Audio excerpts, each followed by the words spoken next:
Istanbul est la plus grande métropole d'Europe avec plus de 14 millions d'habitants. La plupart ne soupçonnent pas qu'une éruption volcanique a influencé l'histoire de leur cité.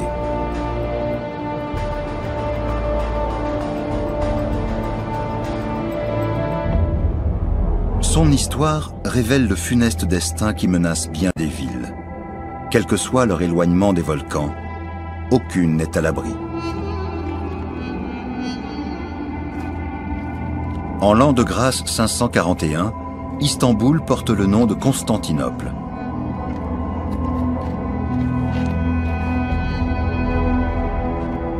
La capitale de l'Empire byzantin est la proie d'une mystérieuse épidémie qui décime la population.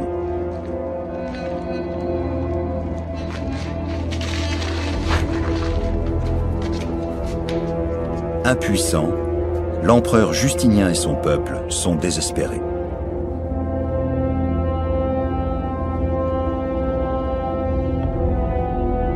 Un ennemi invisible s'est rendu maître de l'Empire.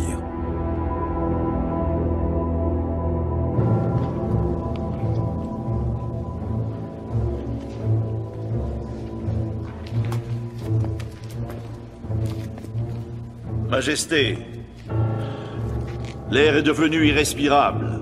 Un fléau s'est abattu sur la ville. Que comptez-vous faire? Celui qui est honnête et droit n'a rien à craindre.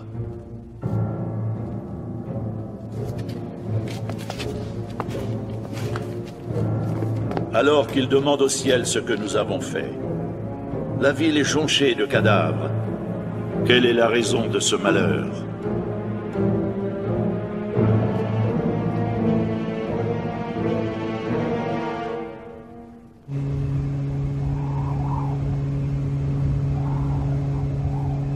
C'est peut-être à plus de 3000 km au nord de l'actuel Istanbul qu'il faut chercher la réponse.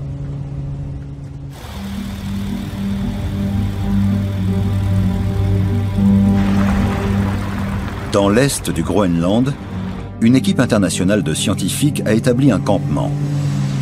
Le but de leur expédition, étudier le climat du passé.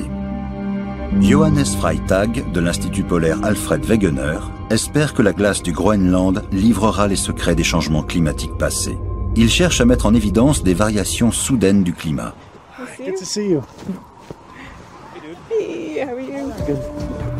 Au Groenland, la température peut tomber à moins 18 degrés, même en été. Ces terres inhospitalières, loin de toute civilisation, sont l'endroit idéal pour réaliser des forages de carottes de glace.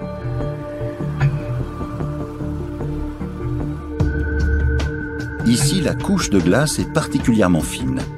Sur seulement 500 mètres de profondeur, sont concentrés quelques 100 000 ans de l'histoire du climat.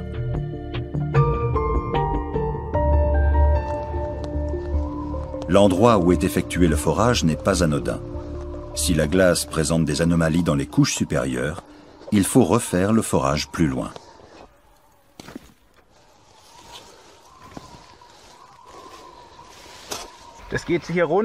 Ça descend jusqu'à cette couche. Ici, on voit bien la délimitation entre l'eau de fonte de l'été dernier, qui a gelé à nouveau, et au-dessous, la masse de glace plus ancienne. Les fines couches de glace sont comparables aux anneaux annuels de croissance des arbres. Il faut veiller à ne pas les abîmer lors du forage. Plus le forage progresse, plus les scientifiques remontent le temps. Mais le travail doit être régulièrement interrompu pour éviter que le carottier s'échauffe et qu'il fasse fondre la glace.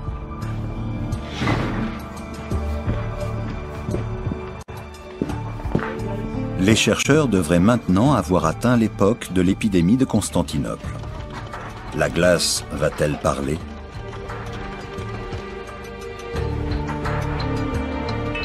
Vas-y. 30. La conductivité électrique de la carotte de glace permet de dévoiler de précieux éléments. Au VIe siècle de notre ère, la glace révèle une augmentation soudaine de la concentration de soufre dans l'atmosphère. Cela doit correspondre à un pic d'activité volcanique. Les traces de soufre sont contenues dans 10 cm de glace, soit environ 2 ans. On ne sait pas de quelle période il s'agit exactement, parce qu'on n'a pas encore daté précisément la glace.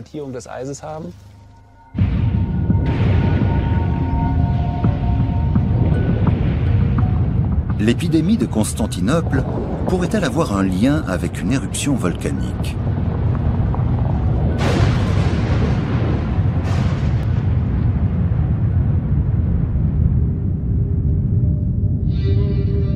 Au cours des mois précédant ces événements, le climat est perturbé, comme l'attestent des sources historiques datant de l'an 536.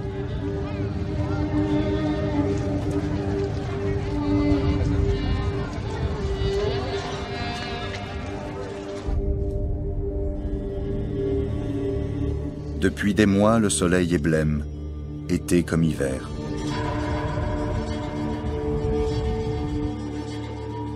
Tout le monde craint qu'il ne brille plus jamais. Le vin est aigre, maigres sont les récoltes. La neige est si abondante que les oiseaux en meurent.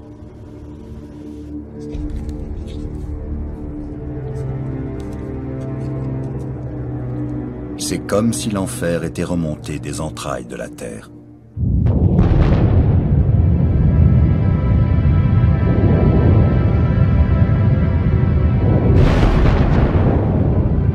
Les causes de cette période de refroidissement restent énigmatiques. À maintes reprises dans l'histoire de la Terre, les forces de la nature ont détruit la vie à la surface du globe.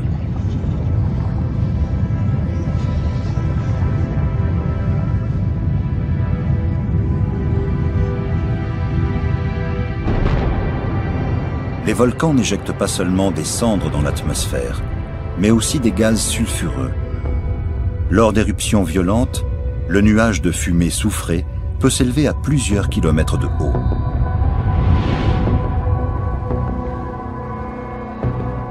En altitude, le soufre se combine à l'eau. Il en résulte une couverture nuageuse contenant de l'acide sulfurique qui laisse filtrer peu de rayonnement solaire. Un exemple récent à l'échelle de notre histoire illustre bien les conséquences de ce phénomène. En 1815, en Indonésie, le volcan Tambora se réveille soudainement.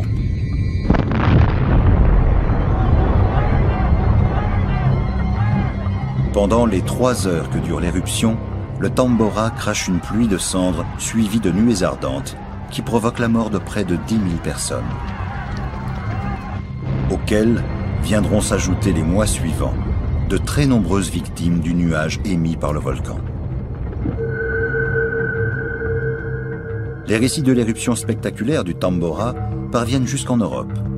Et porté par les courants atmosphériques, le nuage de soufre ne tarde pas à atteindre notre continent. Sous l'action du soufre, le ciel se teinte de rouge sang, offrant de magnifiques couchers de soleil qui seront immortalisés notamment par le peintre William Turner. Cette beauté est aussi le signe avant-coureur d'une catastrophe imminente. Les mois suivant l'éruption, une vague de froid s'abat sur l'Europe. Les intempéries ravagent les récoltes, provoquant la plus grande famine du XIXe siècle. Il est difficile d'évaluer le nombre de victimes provoquées par le nuage de soufre. À l'échelle mondiale, le volcan a sans doute fait 10 fois plus de victimes qu'en Indonésie. Beaucoup de personnes sont contraintes de quitter leur pays.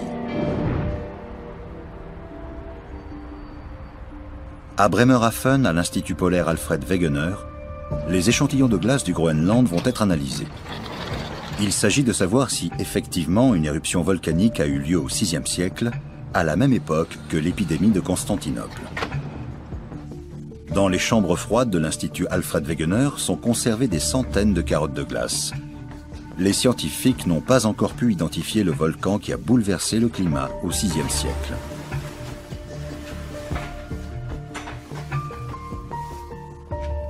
On reconstitue le climat du passé à l'échelle mondiale. C'est comme un puzzle. Pour cela, on a des carottes de glace provenant notamment du Groenland et de l'Antarctique. Le résultat de l'analyse confirme que les traces de soufre présentes dans la glace datent bien du VIe siècle. Au moment où la vague de froid s'est abattue sur Constantinople, un volcan jusqu'alors inconnu a donc émis un nuage de soufre qui a recouvert l'hémisphère nord. En poursuivant leurs travaux, les chercheurs constatent qu'aucun autre échantillon de glace datant de cette époque ne contient de soufre. L'équipe doit encore examiner et dater avec précision de nombreux échantillons. Un travail de très longue haleine.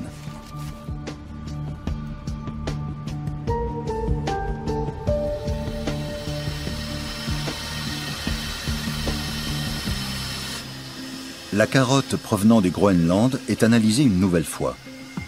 Millimètre par millimètre, le scanner rend visible chaque strate de glace. Un nouvel indice apparaît. À quelques années d'intervalle, 2 éruptions volcaniques ont modifié le climat. Or, l'épidémie de Constantinople est survenue après la 2e éruption. Cette dernière a laissé des traces au pôle Nord et au pôle Sud. En toute logique, le volcan à l'origine de l'éruption devrait donc se trouver à mi-chemin, à proximité de l'équateur. Au Salvador, s'élève la silhouette de l'Ilopango, un volcan jusqu'alors peu remarqué. Les traces de sa dernière éruption ont été recouvertes depuis longtemps par la forêt tropicale.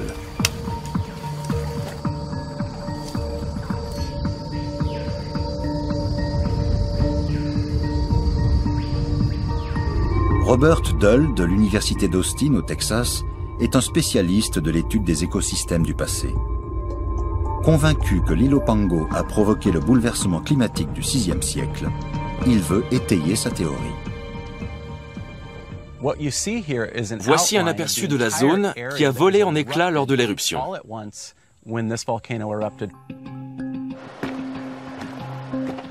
Cette éruption a dû être gigantesque. Elle a enseveli toute la région sous une couche de cendres de plusieurs mètres d'épaisseur. La cendre volcanique n'a pas grand-chose à voir avec la cendre ordinaire. Il s'agit en fait de roches pulvérisées.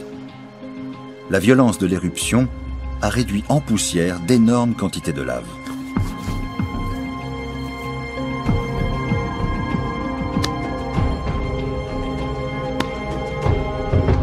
Il s'agit d'une éruption explosive qui s'est produite instantanément à l'échelle géologique, quelques jours tout au plus, mais avec un volume phénoménal de matériaux éjectés d'un seul coup.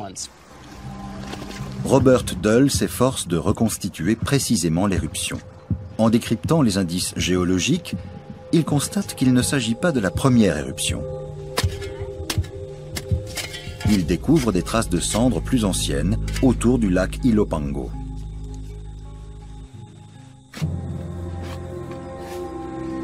Tant que le géant est assoupi, rien ne laisse présager le danger qui menace. À l'époque, un lac de cratères occupait déjà le sommet du volcan. La chambre magmatique du volcan se trouve sous le lac. La pression y augmente lentement jusqu'à atteindre un seuil critique. Les gaz libérés par la lave en fusion commencent alors à s'élever. De la vapeur d'eau produite par la chaleur de la chambre magmatique forme une nappe de brouillard au-dessus du volcan. Soudain, le couvercle de la chambre saute comme un bouchon de champagne.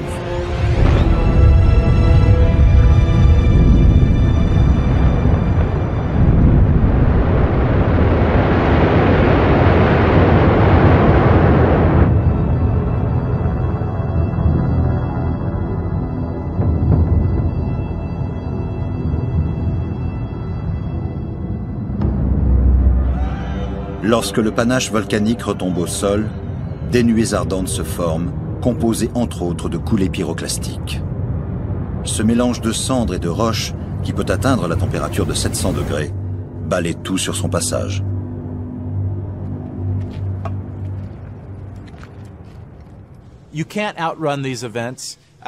Impossible d'échapper à une coulée pyroclastique, ni de s'en protéger. C'est la mort assurée.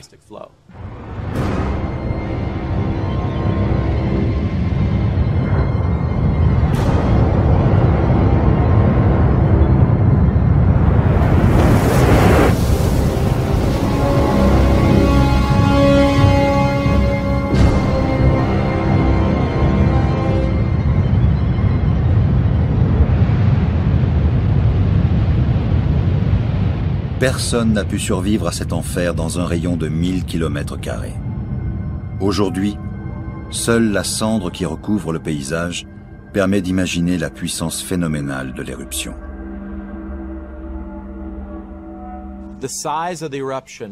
L'importance de l'éruption se mesure à l'épaisseur de la cendre dispersée aux alentours.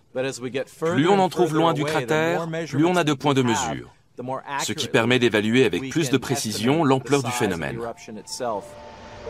Pour aller à la recherche des grands volcans, les études sur Terre ne suffisent pas.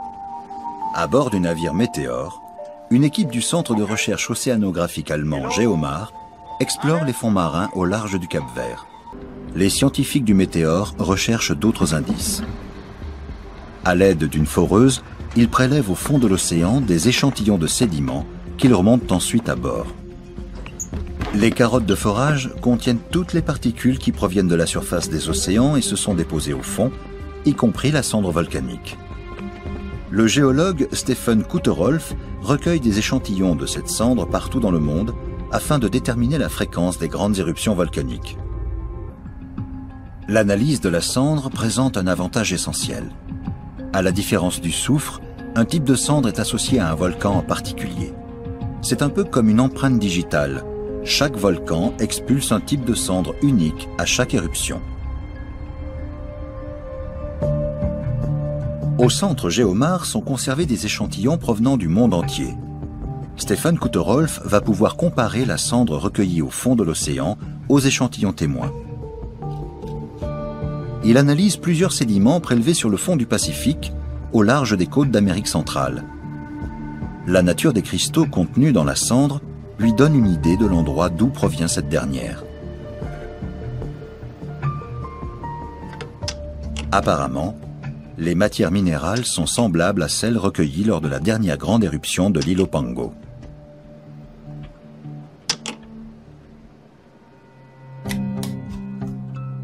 La composition exacte des cristaux révèle que la cendre provient effectivement du Salvador, même si elle a été retrouvée à des centaines de kilomètres au fond du Pacifique.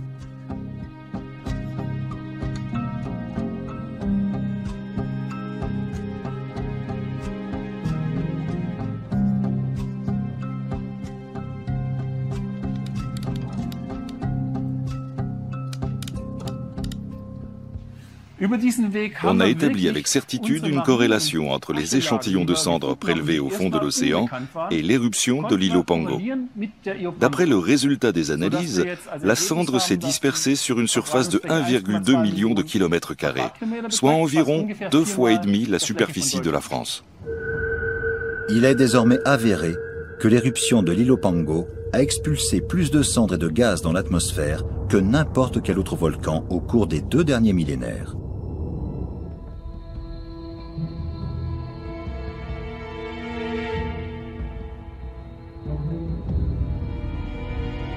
Au Salvador, la végétation a repris ses droits depuis longtemps. Quant à la date de l'éruption de l'île Opango, elle demeure incertaine.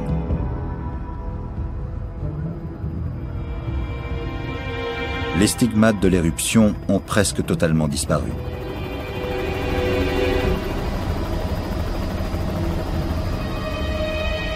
Au point que l'on peut se demander si les traces de soufre trouvées dans les échantillons de glace proviennent vraiment de l'île Opango.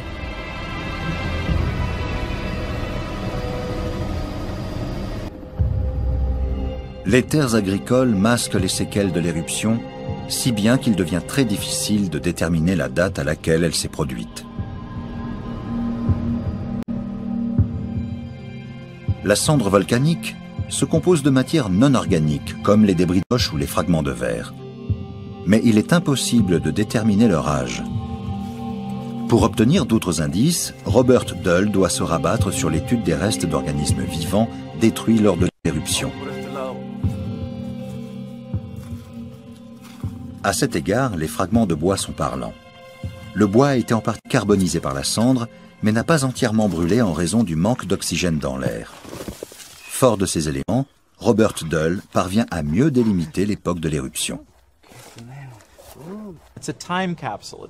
C'est une capsule temporelle, un moment précis qui a été figé dans la cendre. Tous les morceaux de bois qu'on déterre, que ce soit des fragments ou des troncs entiers, tout ce qu'on peut sortir de la cendre nous aide à établir la date de l'éruption.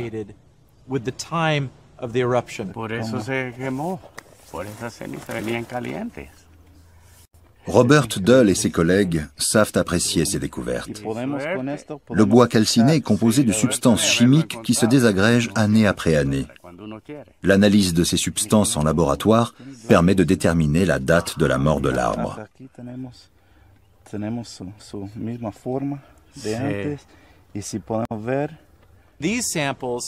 Ces échantillons nous ont permis d'affiner la date présumée de l'événement. La fourchette s'est réduite de 120 à 20 ans. À présent, on peut affirmer que l'Ilopango n'est pas entré en éruption au 5e siècle, mais au début du 6e. L'éruption est suivie d'une période de refroidissement de 15 ans qui touche aussi Constantinople. L'épidémie mystérieuse continue à se propager. Désespérés, les hommes se tournent vers Dieu. L'empereur Justinien ordonne même des baptêmes dans l'espoir d'apaiser la prétendue colère divine. En vain. De plus en plus de personnes tombent malades et meurent. Dans le sillage du nuage de soufre, la maladie se répand de l'Empire byzantin à l'Europe.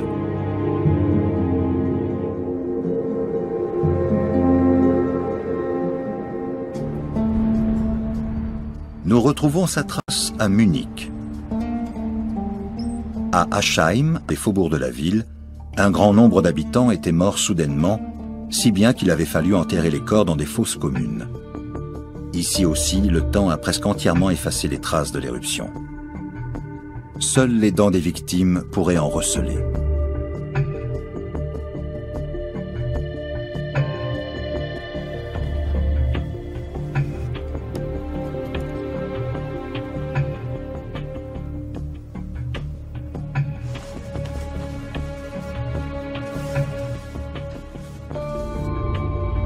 Holger Scholz, de l'Institut de microbiologie de la Bundeswehr, espère résoudre ce mystère grâce aux méthodes de la médecine légale. Pour protéger les prélèvements des impuretés, il faut revêtir une combinaison. Il suffirait qu'une seule squame entre en contact avec les échantillons pour contaminer les dernières traces d'ADN. Les chercheurs sont parvenus à isoler le génome de la bactérie à l'origine de la maladie infectieuse la plus dévastatrice de l'histoire de l'humanité, la peste.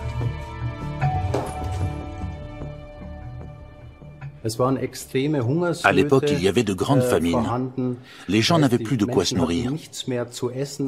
De plus, les rongeurs, qui ont largement contribué à la propagation de la peste, s'étaient rabattus sur les villes où ils trouvaient encore de quoi manger. La population a été encore plus exposée à la bactérie qu'elle ne l'était déjà.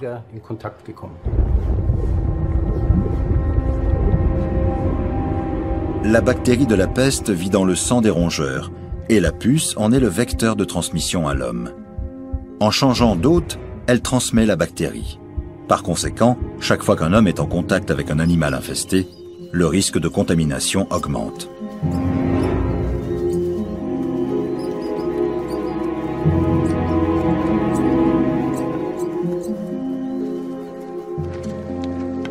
Tandis que l'Ilopango perturbe le climat, à l'autre bout du monde, c'est la famine dans la population qui est contaminée par la peste. Personne n'est épargné par l'épidémie qui se joue des barrières entre riches et pauvres.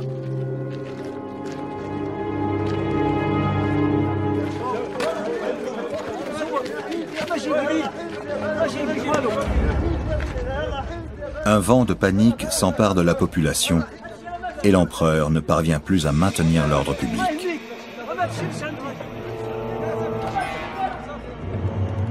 Jusqu'au jour où tombe une terrible nouvelle. L'empereur, représentant de Dieu sur terre, est lui aussi victime de la peste.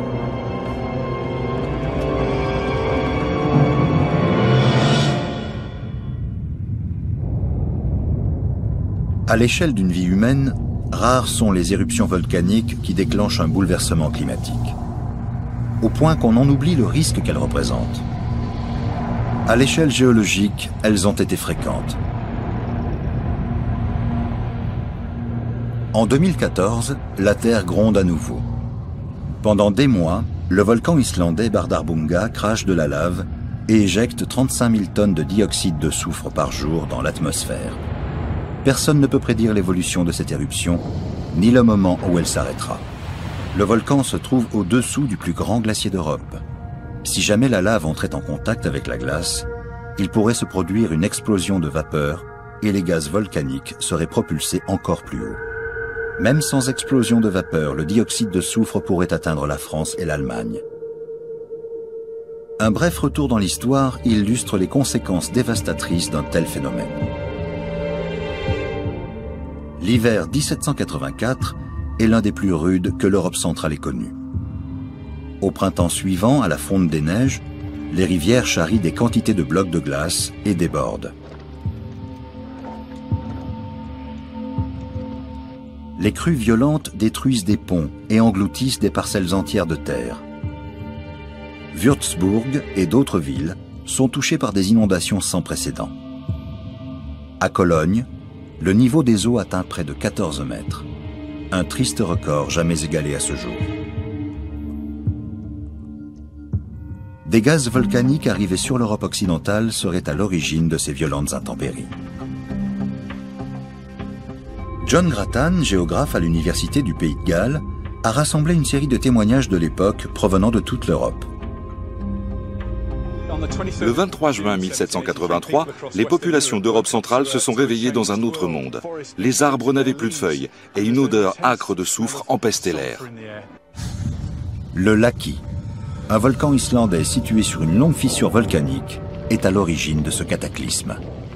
Entré dans une terrible éruption en 1783, il vomit plus de 6000 mètres cubes de lave par seconde et expulse 120 millions de tonnes de dioxyde de soufre en l'espace de 8 mois. L'immense nuage qui en résulte se déplace vers l'Europe occidentale, où il perturbe fortement le climat. On a des témoignages très détaillés de personnes présentant les symptômes suivants. Difficultés respiratoires, sensation d'oppression, tachycardie, fièvre, terrible diarrhée et pustules sanglantes. Selon certaines théories, l'éruption du Laki aurait joué un rôle dans le déclenchement de la Révolution française. Depuis, le Laki s'est rendormi. Imaginons un instant qu'il s'éveille à nouveau. Avec le niveau de pollution que nous connaissons aujourd'hui, les gaz volcaniques auraient un effet encore plus dévastateur. On estime qu'une telle éruption provoquerait 140 000 décès supplémentaires par an.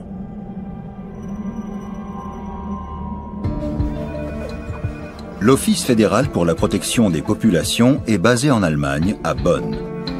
Son rôle est de coordonner l'aide d'urgence en cas de crise.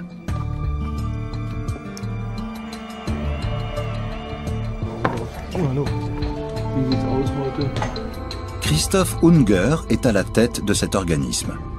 Avec son équipe, il met au point des stratégies pour faire face à toutes sortes de situations critiques. Mais sommes-nous prêts à affronter les dangers des éruptions volcaniques et leurs conséquences ? Pour l'heure, si de la poussière et des gaz volcaniques touchaient l'Allemagne, nous n'y serions pas préparés. Les conséquences d'un hiver volcanique sont comparables aux événements météorologiques extrêmes. Une vague de froid pourrait avoir des effets désastreux, comme cela a été le cas en 2005 en Allemagne, dans la région de Münster. Une violente tempête de neige a fait tomber des pylônes et provoqué des coupures d'électricité. 250 000 personnes se sont ainsi retrouvées dans le noir complet, dont certaines pendant plusieurs jours. Cet événement n'a toutefois pas eu de conséquences fatales. Imaginons maintenant un scénario où l'Allemagne entière subirait une panne générale d'électricité. Le pays tout entier serait alors précipité dans le chaos. Il n'y aurait plus de radio ni de télévision, plus d'ordinateurs, plus d'argent liquide, on ne pourrait plus rien acheter. Les stations-service ont besoin d'électricité pour distribuer de l'essence. Les systèmes de sécurité ne fonctionneraient plus.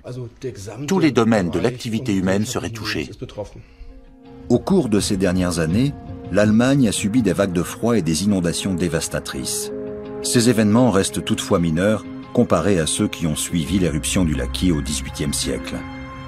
Sachant que le risque d'épidémie serait beaucoup plus important à l'heure actuelle, que se passerait-il si un tel cataclysme survenait aujourd'hui et si 30% de la population était contaminée? Il y aurait des problèmes de pénurie, car les chaînes d'approvisionnement seraient rompues. Cela poserait problème aussi dans le domaine de la sécurité des installations sensibles. Sans oublier la question de la vaccination. Qui serait vacciné et quand? Qui bénéficierait des maigres stocks de vaccins disponibles? Une épidémie à grande échelle aurait donc de graves conséquences dans tous les domaines de la société. Il en va de même au VIe siècle, lorsque la peste s'abat sur Constantinople. Les gens ignorent l'origine de ce fléau, ce qui ne fait qu'accroître leur peur. Ils sont dépassés par les conséquences de l'épidémie qui sème la mort, plonge la ville dans la panique et désorganise toute la société. L'équilibre de la civilisation byzantine vacille.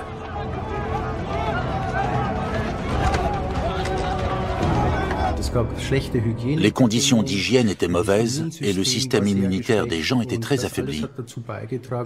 Tout cela a contribué à la propagation massive de la peste qui a fait des millions de morts. Les conséquences dramatiques ne s'arrêtent pas là.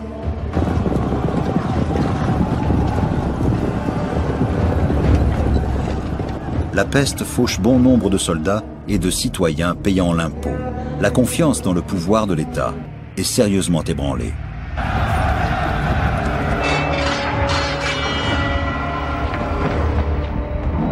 Au cours des siècles suivants, l'Empire byzantin, affaibli, ne parvient pas à résister aux assauts répétés des troupes arabes.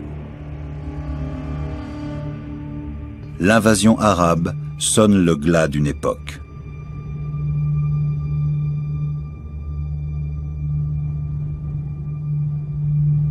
Aujourd'hui, l'île Opango a retrouvé son calme.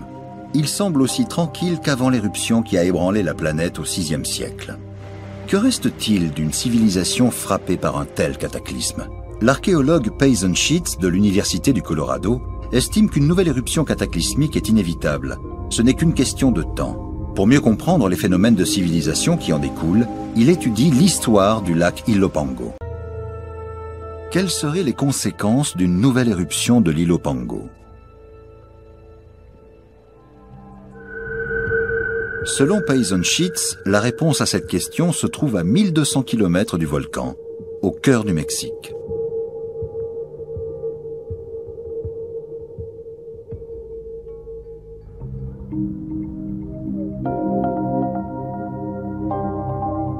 Sur ce site, une civilisation précolombienne a vécu l'éruption de l'île Opango. La cité perchée sur le haut plateau mexicain porte le nom de Teotihuacan, littéralement le lieu où les hommes deviennent des dieux.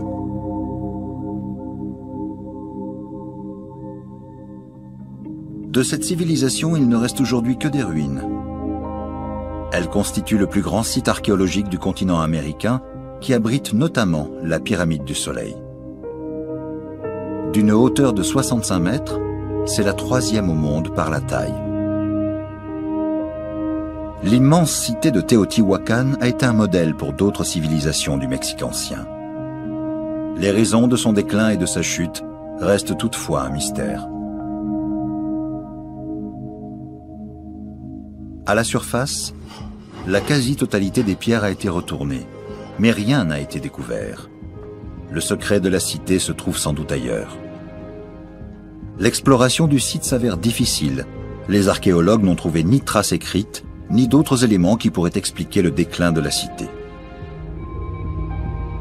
L'archéologue Sergio Gomez a installé un chantier de fouilles à 14 mètres de profondeur sous l'une des pyramides. Il espère trouver des indices sur les élites dirigeantes de Teotihuacan. Il progresse dans un tunnel construit sous le temple de Quetzalcoatl, le célèbre serpent à plumes, l'un des dieux les plus vénérés dans la religion de Teotihuacan. C'est en 2003 que Sergio Gomez a fait par hasard cette découverte étonnante. À 100 mètres du centre de la pyramide, il a mis au jour un conduit menant à un tunnel. Depuis, les travaux d'excavation sont en cours. Les chercheurs vont envoyer un robot muni de caméras pour découvrir ce qui les attend à l'intérieur du tunnel.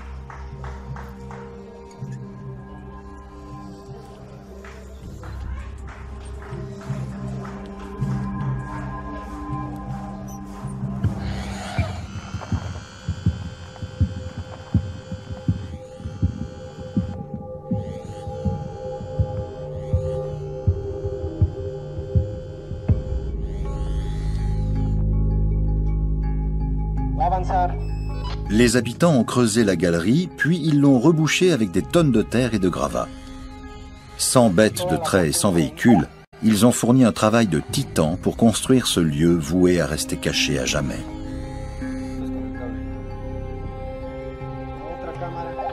Après plusieurs tentatives, le robot parvient à se faufiler dans le premier tronçon du tunnel.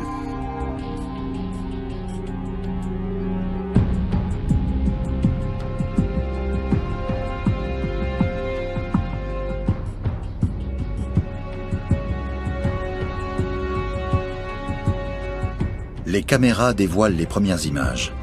À l'évidence, il s'agit d'un lieu de culte, d'une chambre funéraire secrète. Quel rituel se déroulait ici et dans quel but? Depuis, les archéologues ont encore creusé la galerie sur plusieurs mètres. Mais aucune tombe de dignitaire n'a été découverte pour l'instant. Cependant, ils ont trouvé 75 000 artefacts qui constituent une véritable mine d'informations sur la civilisation de Teotihuacan.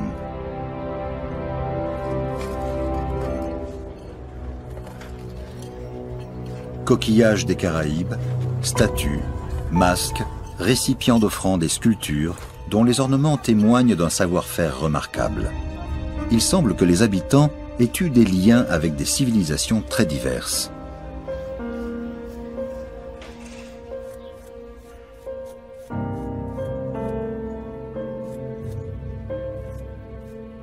Rares sont les objets qui avaient une fonction utilitaire.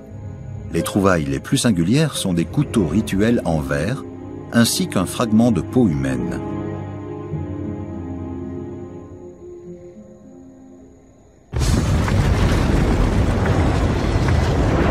Dans l'histoire du Mexique, il arrive souvent que la terre se fissure brusquement en crachant du feu. C'est ce qui s'est passé notamment au IVe siècle avec le volcan Chitle. Une seule éruption a suffi pour que se forme son cratère. L'éruption de ce type de volcan peut prendre des proportions gigantesques. Celle du Chitle a fait disparaître 70 km² de terre sous la cendre et la lave.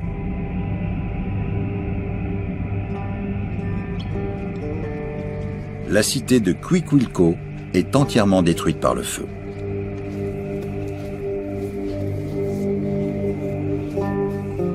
Les habitants doivent quitter leurs terres en emportant le peu qu'ils peuvent sauver.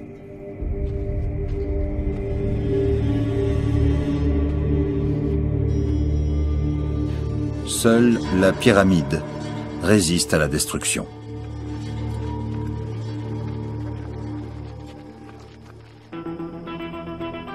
Actuellement, les vestiges de cette pyramide sont au cœur de Mexico, entre l'université et des quartiers résidentiels. Des secteurs entiers de la métropole moderne ont été bâtis sur des champs de lave. Sergio Gomez a suivi la trace des réfugiés de Cuicuilco. Leur disparition a entraîné une vacance du pouvoir dans la région.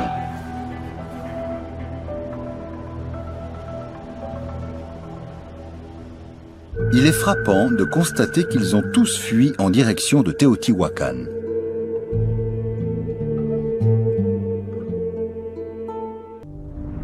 Plusieurs éruptions volcaniques sont à l'origine de grandes migrations. Ce n'est qu'à l'arrivée des réfugiés que commence la construction des pyramides. Qu'est-ce qui attire ces populations à Teotihuacan? C'est dans le système religieux de la cité que réside une partie de la réponse. Le peuple a en effet scellé un pacte avec les dieux en pratiquant des rites qui lui permettent de mieux affronter les catastrophes naturelles.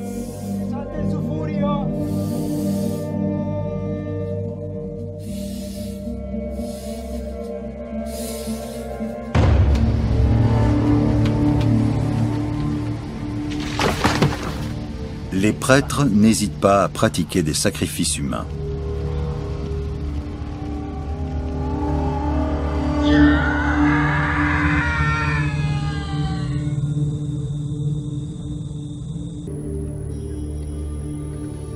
Grâce à la cendre volcanique, la terre est devenue fertile. Mais Teotihuacan n'a rien d'une communauté d'agriculteurs. Qu'est-ce qui rend alors la cité si attractive? Les volcans fournissent la matière première qui assure la richesse de la cité, l'obsidienne. De nombreux artisans travaillent cette roche noire et brillante pour en faire des bijoux, des reliques et des outils. Par ailleurs, Teotihuacan vend des armes dans toute l'Amérique centrale.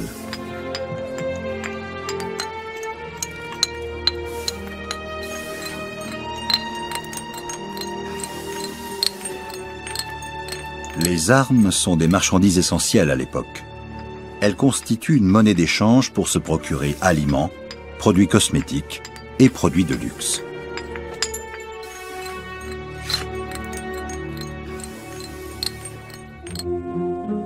Grâce à l'obsidienne, Teotihuacan devient l'une des premières cités marchandes modernes d'Amérique centrale.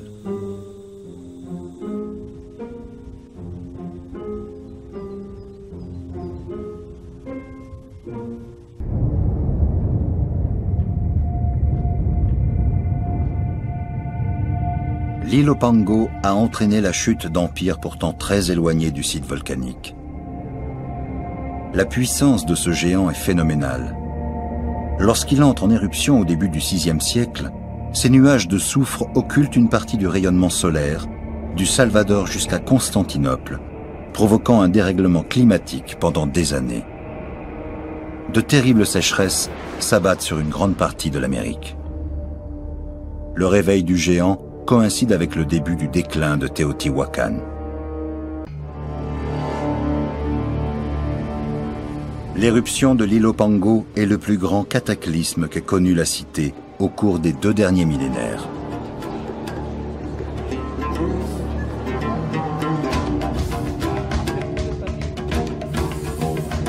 Le pacte avec les dieux et la toute-puissance des prêtres perdurent pendant 500 ans. Les sacrifices sanglants font taire le volcan et apportent la pluie, assurant la fertilité des terres et la prospérité de la population. Jusqu'à ce qu'un jour, la pluie s'arrête et ne tombe pas pendant plusieurs années. Les dieux semblent avoir délaissé la ville sainte. Un incendie faisait rage dans l'allée des morts le long des temples. Pendant longtemps, on a cru que c'était un incendie accidentel, mais pas du tout. Il a été déclenché volontairement.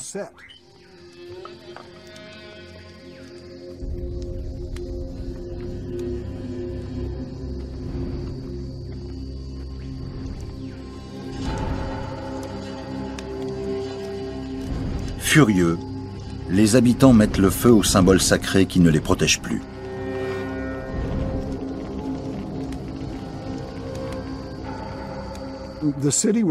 Beaucoup d'habitants ont alors abandonné la ville, qui n'a plus jamais retrouvé sa puissance politique, économique et religieuse.